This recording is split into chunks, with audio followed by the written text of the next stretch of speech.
Namaste and happy Buddha Purnima. There's a beautiful full moon out there tonight. So tonight we're going to be presenting, or I'll be presenting the week 7 of the series 1 lecture series.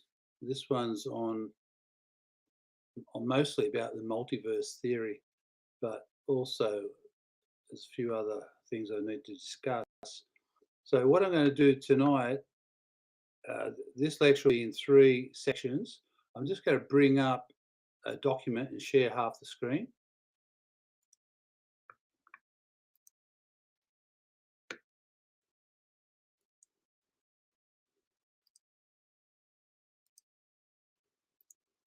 One second.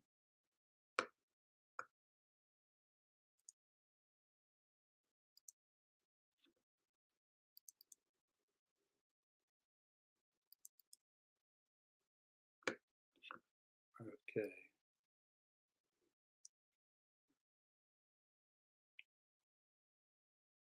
I don't know if I need to share the screen, but I might.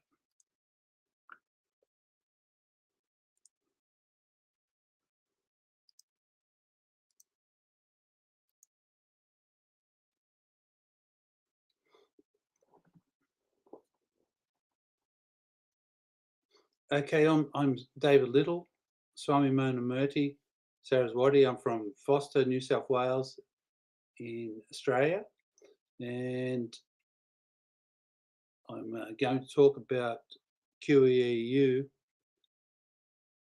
tonight. And I've got a few announcements, 2 announcements briefly before I start the lecture. And first announcement I'd like to make is that number 1 is, well, my autobiography, that's finally been published this week. So the title of my book is called, my autobiography is called Autobiography of an Australian Yogi, the Surfing Swami. My autobiography and the origin story of QEEU was published this week on Zenodo. So anyone can download it there as a PDF. It's free in the public domain and commercially available on Amazon as well. So number 2 on the announcements, a brief governance update for those following the institutional development of QEEU. The ethics and integrity work that began during the early KRP, or Kundalini Research Project years, has now matured into a formal global body, the World Education and Ethics Union, WEEU. WEEU provides a neutral framework for education integrity, ethical standards, and safeguarding across borders. I'll share more about this structure and role in the coming weeks as part of the July 1 rollout. You can find many other big updates from this week that I've also published either on my Facebook public page or on Zenodo if you search in communities, QEEU public canon. So that's what you type into the communities on Zenodo, and you'll find all my files up there. They're in the public domain. All my books will be up there actually very soon, and anybody can download them and read them. They're all free. So tonight's lecture, week 7 lecture. So series 1, this series called the Human Architecture, or we previously described it as the Ascension Formula, but that's the last lecture, number 13 in week 12. So this is week 7. The title is The Energetic System, Resonant Architecture and Dimensional Access, and the multiverse theory, or my multiverse theory. Week 7, introduction. Welcome to week 7. Tonight we move into the resonant architecture of the human system with an introduction also to multiverse theory. A quick note, the series continues to build sequentially, and this week marks the transition from the physical and emotional layers into the energetic and subtle layers.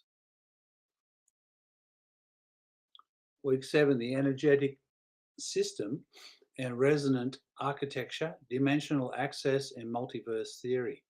After establishing the human architecture in weeks 1 to 6, week 7 introduces the energetic system, the axial reorganization demonstrated through my own L5S1 spinal fusion surgery, which I had in 2019, and the resonant physiology of bone, fascia, and piezoelectricity.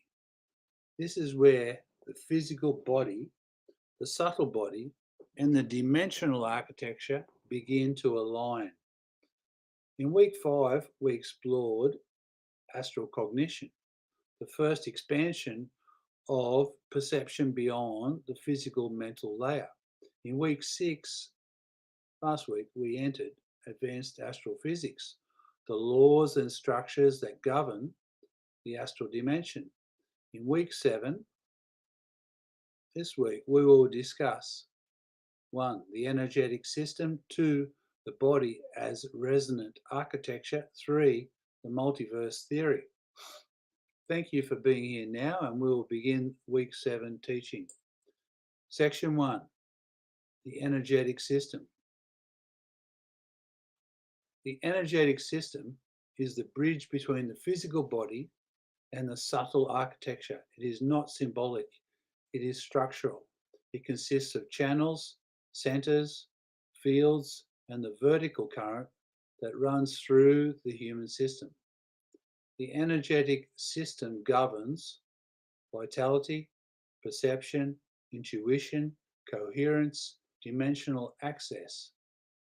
The channels distribute force, the centers transform force, the vertical axis integrates force, the field expresses force. When the energetic system is coherent, the human system becomes capable of perceiving and integrating with higher order information. When it is fragmented, perception collapses back into the physical and emotional layers. Week 7 begins by establishing this architecture clearly, because everything that follows, resonance, fascia, bone, piezoelectricity, dimensional access, depends on this foundation.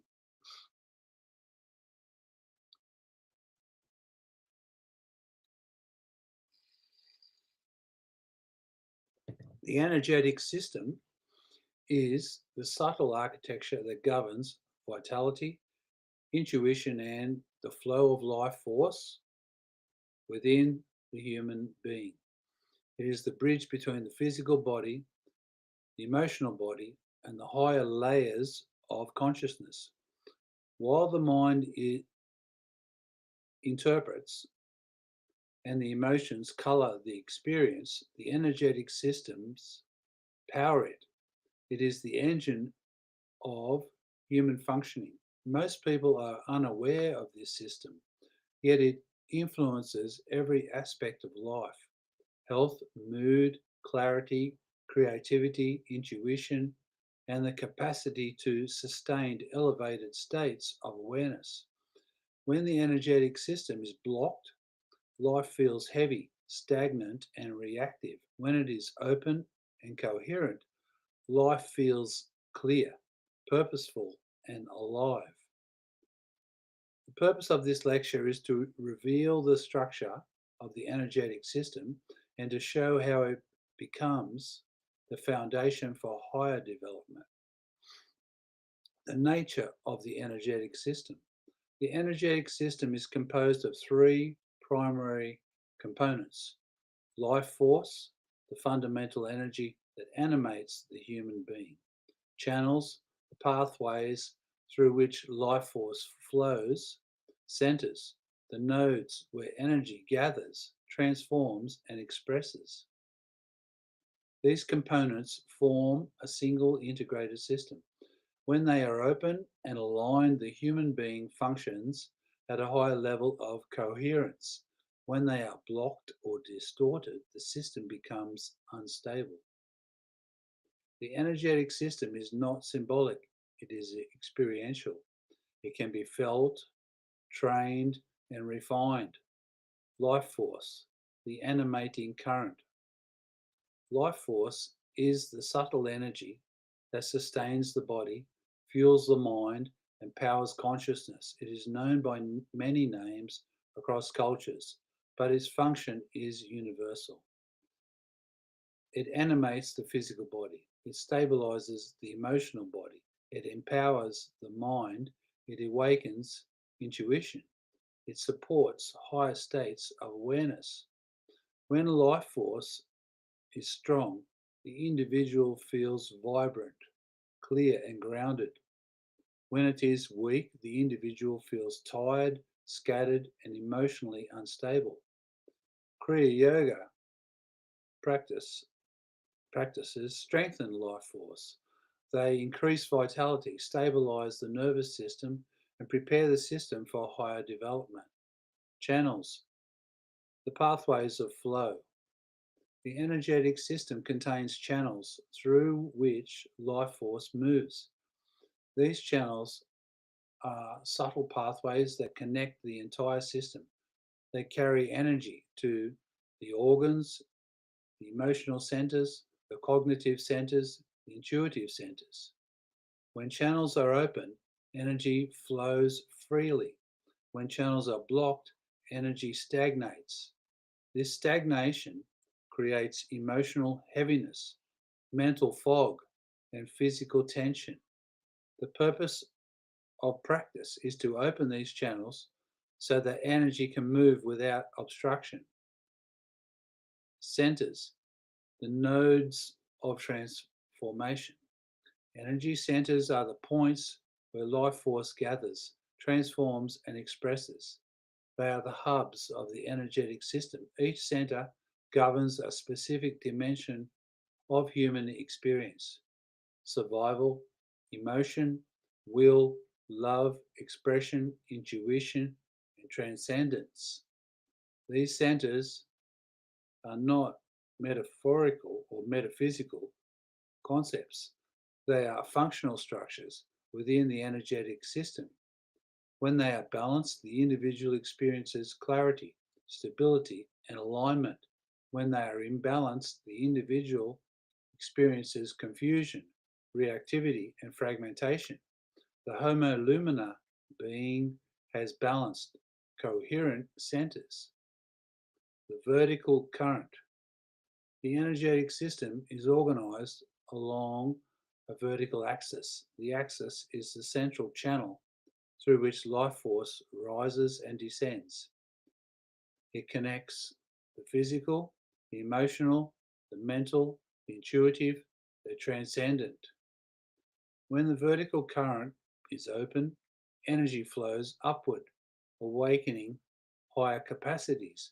When it is blocked, energy becomes trapped in the lower layers, creating emotional turbulence and mental instability.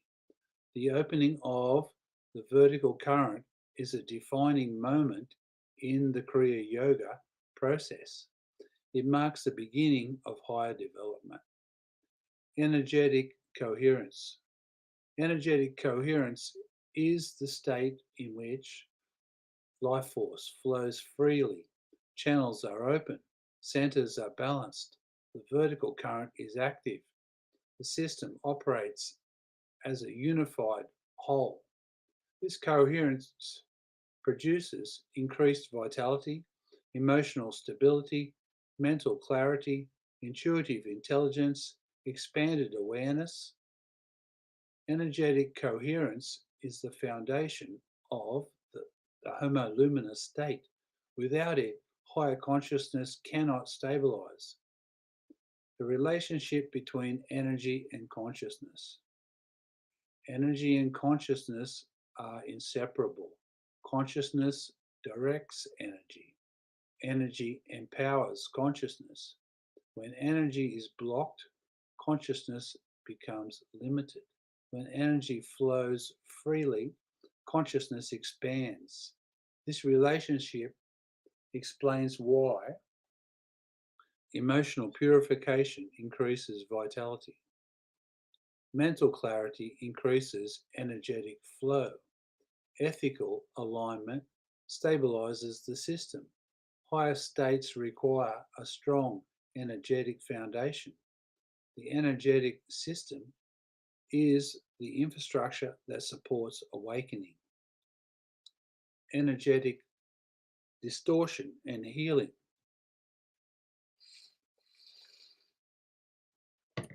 Energetic distortion occurs when trauma blocks channels, suppressed emotions accumulate, chronic stress weakens life force, misalignment disrupts the centers.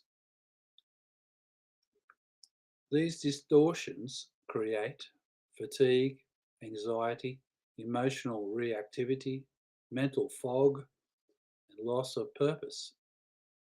Healing occurs when energy begins to move again. Movement dissolves stagnation. Flow restores coherence. Kriya Yoga, for instance, is fundamentally a system of energetic healing. It restores the natural flow of life force. Closing. The energetic system is the subtle architecture that powers human life. It is the foundation upon which emotional stability, mental clarity, and higher consciousness depend. When the energetic system becomes coherent, the human being becomes capable of sustaining the elevated states described in the Homo Lumina thesis. It becomes the engine of evolution. In week 8, we will explore the intuitive body, the layer of direct knowing that emerges when the energetic system becomes stable and coherent. Section 2. The body as resonant architecture, bone, fascia, permeability, and regeneration. L5-S1 spinal fusion, my surgery that I had, my second operation, 19th of December 2019. So it's about reorganization and regeneration. This section is the lived demonstration of the principles. The L5-S1 fusion was not simply a medical event. It was a structural disruption that revealed the deeper architecture of the human system. When the disc was removed and the vertebrae were fused, the body was forced to reorganize its entire axial system. What emerged was not collapse, but repatterning.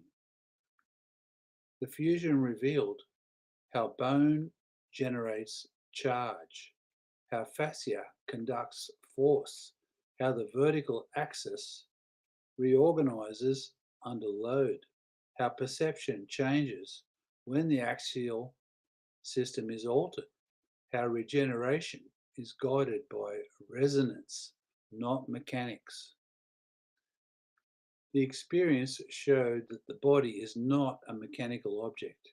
It is a resonant instrument. When one part is altered, the entire system reorganizes around a new pattern of coherence. This is why my fusion story belongs in week 7, because it demonstrates the energetic system is real physiology, not theory. Bone is not merely structure, it is a generator. Fascia is not merely wrapping, it is a conductor.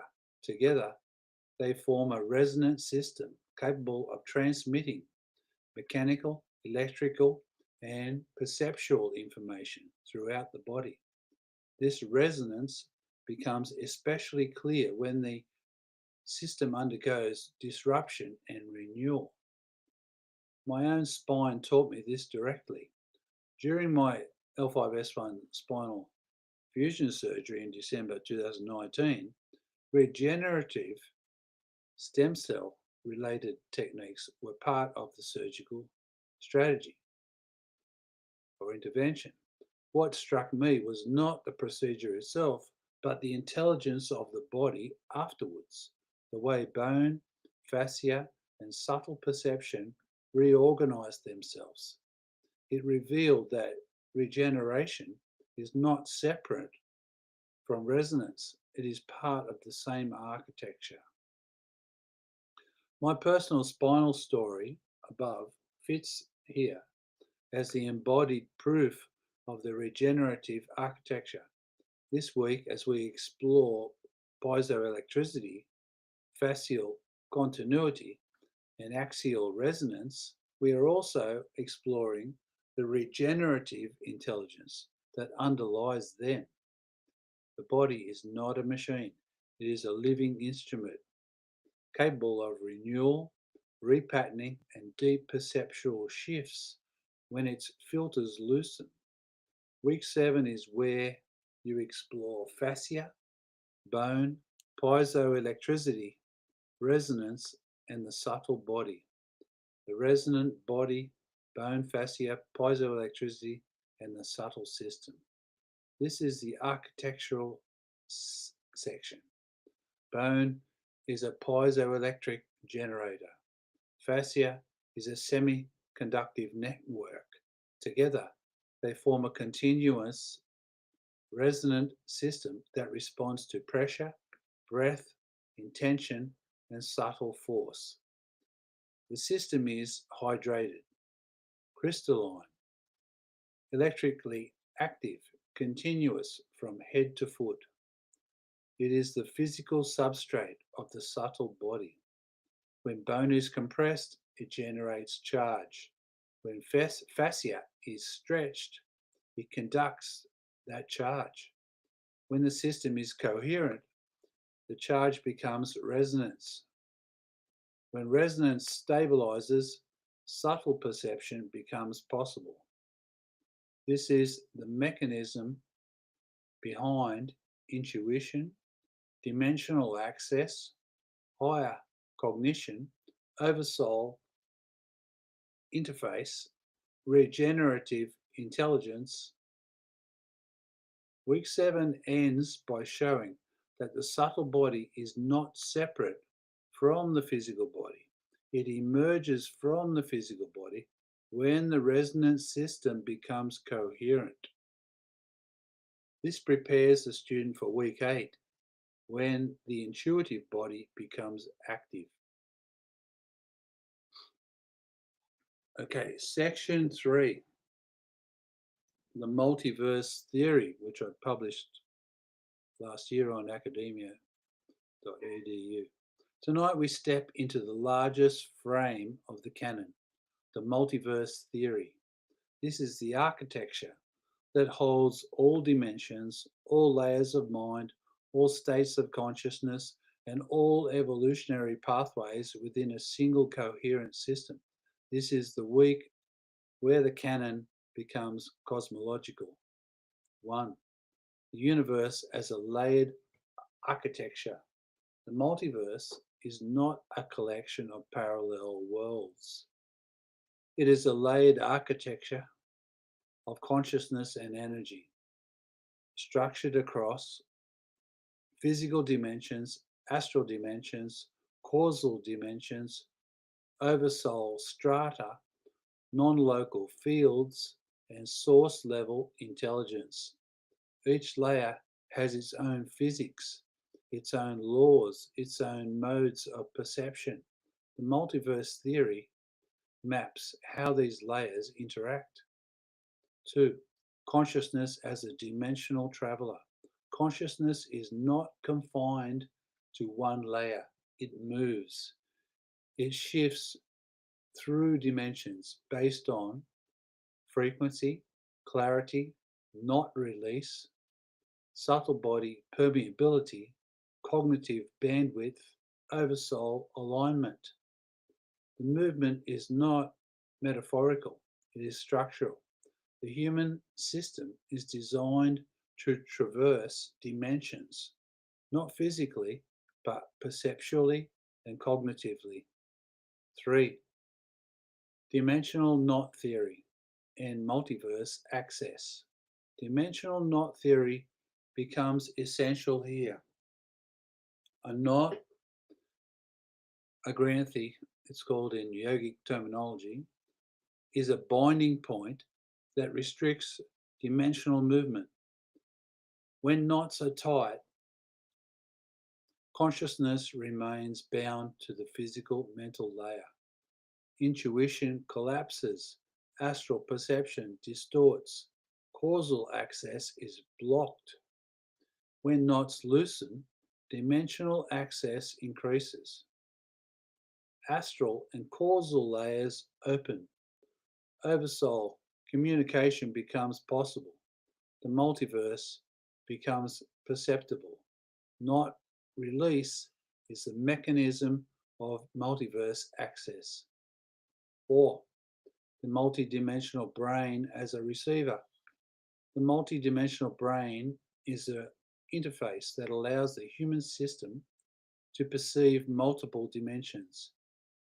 It receives signals from the astral field, the intuitive layer, the causal domain, the oversoul, and non-local information fields.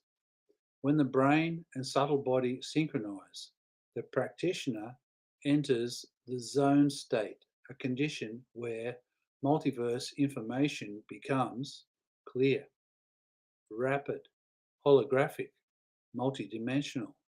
This is the cognitive signature of multiverse perception. 5. Astrophysics as the bridge between dimensions. Astrophysics explains how information moves between layers. The astral dimension acts as a conduit, a translator, a resonance field, a symbolic interface. So I'll just repeat that again. The astral dimension acts as a conduit, a translator, a resonance field, a symbolic interface. It is the bridge between the physical and the causal. When the astral body is clear, the practitioner can perceive dimensional gradients, non-local patterns, symbolic structures, energetic signatures. This is the beginning of multiverse navigation. 6.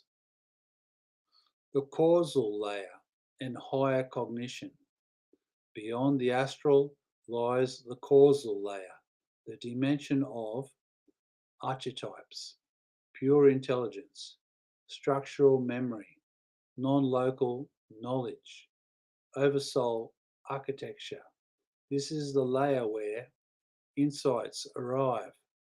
Fully formed, intuition becomes precise, memory becomes holographic, cognition becomes instantaneous. The causal layer is the cognitive engine of the multiverse. 7. Oversoul, identity, and dimensional continuity. The oversoul is the continuity across dimensions. It is the layer of identity that transcends lifetimes, holds structural memory, guides evolution, interfaces with high dimensions, orchestrates the human experience. The oversoul is the anchor point of the multiverse within the individual. When the subtle body is clear and the knots loosen, oversoul communication becomes direct. This is the hallmark of Homo lumina. So I'll just repeat that bit again. When the subtle body is clear and the knots loosen, oversoul communication becomes direct. This is the hallmark of Homo lumina. 8. Sadhana as the method of dimensional alignment. Sadhana is the method that aligns the human system with the multiverse. Daily practice clears the subtle body, loosens the knots, stabilizes channels, increases dimensional permeability, prepares the brain for higher cognition. This is why Kriya Yoga is the subtle body hygiene. It maintains the clarity required for multiverse perception. Without daily practice, the system becomes noisy and dimensional access collapses. 9. Why the multiverse theory matters to QEEU. The multiverse theory is the cosmological backbone of the canon because it explains how consciousness moves between dimensions, how the subtle body interfaces with higher layers, how intuition and insight emerge, how Homo lumina navigates reality, how the canon fits into a larger evolutionary architecture. It is the map of the entire system. Without the multiverse theory, the canon has no cosmology. With it, the canon becomes a unified model of consciousness and existence. Closing. Tonight we have entered the largest frame of the canon, the multiverse itself. This is the architecture that holds all dimensions, all layers of mind, and all evolutionary pathways. Next week, in week 8, we move into oversoul and dimensional identity, the layer of selfhood that persists across lifetimes and dimensions.